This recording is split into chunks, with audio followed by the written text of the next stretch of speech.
I'm the answer to your every cry. So illusion for the way behind.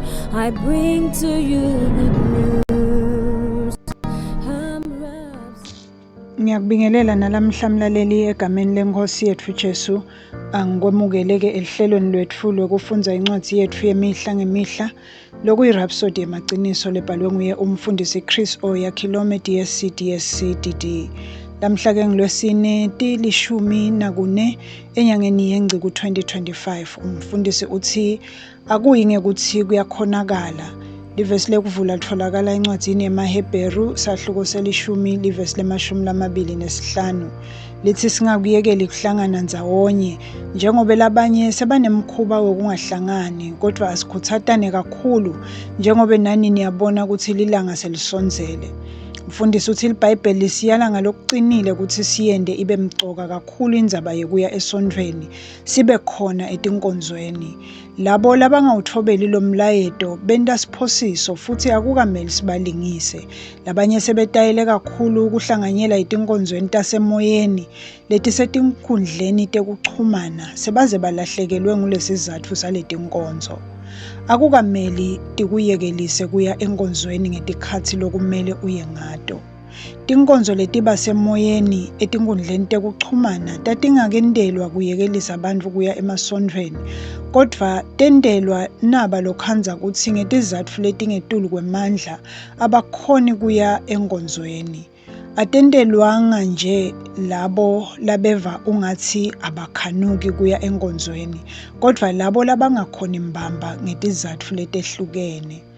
Ngako-ke nawukhona ukuthi uye enkonzweni kumele uye nangabe engcenye uhambile awukho endzaweni lapho uvame kuhlanganyela khona kumbe ngemsebenti noma ngaletinye tizatfu. Nangabe kude lisondvo kulelo dolobha lovakashele kulo sewungangena-ke etinkhundleni tekuchumana uhlanganyele nelibandla lakho. Kodvwa nangabe kuleli gatsha leli bandla lakho la uvakashele khona kumele uye utetfule bese uhlanganyela nebazalwane lapho ukhonde. Bafundisi kumele bakhutsate bazalwane babo ukuthi nabahambile abahlanganyele nemagatsha lakulelo dolobha kunekuthi bese bangenela tinkonzo tasemoyeni. Kutshela abazalwane ukuthi bavele bangenele tinkonzo tasemoyeni libe likhona lisondvo dvute akusiyo intfo lekahle. Noko kuyevakala nangabe lisondvo langaya kulo likhashana. Yachubeka kumfundisi uthi kodvwa nasetimeni letinjalo kumele siyihambele embili indzaba yokucala emasondvo lamasha. Emagatsha lamaningi emasondvo acala ngobe emalunga atfola kude lisondvo lelidvute edolobheni lebebavakashele kulo babese bayalicala-ke. Esikhatsini lesilandzelako nabavakasha noma labanye bavakashela kuleyo ndzawo lisondvo libe selikhona. Kumele sibe ngulabatimiselako singenele tinkonzo tasemoyeni nasingakhoni kuya esondweni. Kuhlangana kwabazalwane bahlanganyele kumcoka kakhulu. Ngako-ke njalo nakukhonakala wonke umzalwane kumele abe khona enkonzweni. Haleluya. Asishona ngayo amagama ekuvuma. Angifuni kuyekela kuhlanganyela nalabanye bazalwane.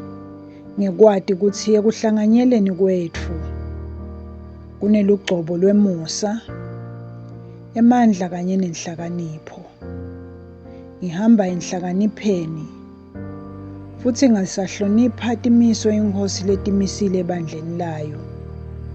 Kunekubonakaliswa lokuphakeme kwetibusiso taNkulunkulu empilweni yami.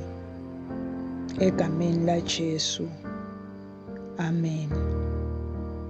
Kuchubeka nesifundvo mlaleli utawufundza incwadzi yemaHebheru sahluko selishumi livesi le25 kulolu humusho lwesi-EV. Imisebenti yabapostoli sahluko sesibili livesi le42.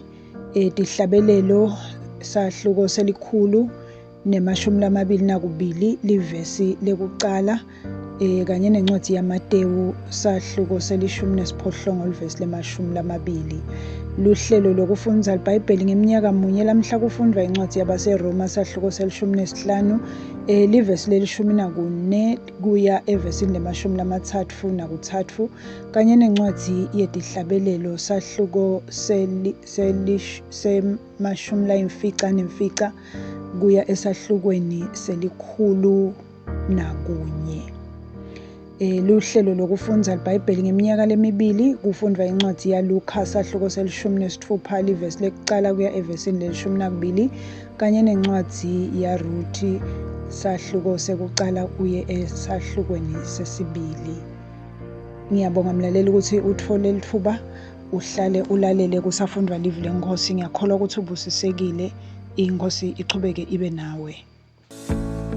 Ngicela ngemlaleli ukuthi uma ngabe bowusengakayemukeli iNkosi yethu Jesu, umane usho nanga emagama emva kwami uwasho ngenhliziyo yakho yonke.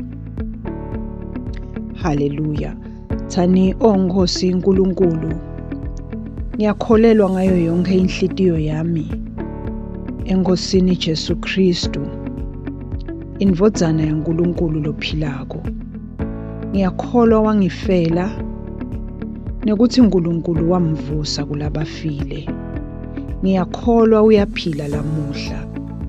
Ngiyavuma ngemlomo wami ukuthi Jesu Kristu uyinkosi yempilo yami kusukela lamuhla. Ngaye nangeligama lakhe nginekuphila lokuphakade, ngidelwe kabusha. Ngiyabonga Nkosi ngikusinzisa impilo yami. Nyalo sengingumntwana waNkulunkulu. Haleluya.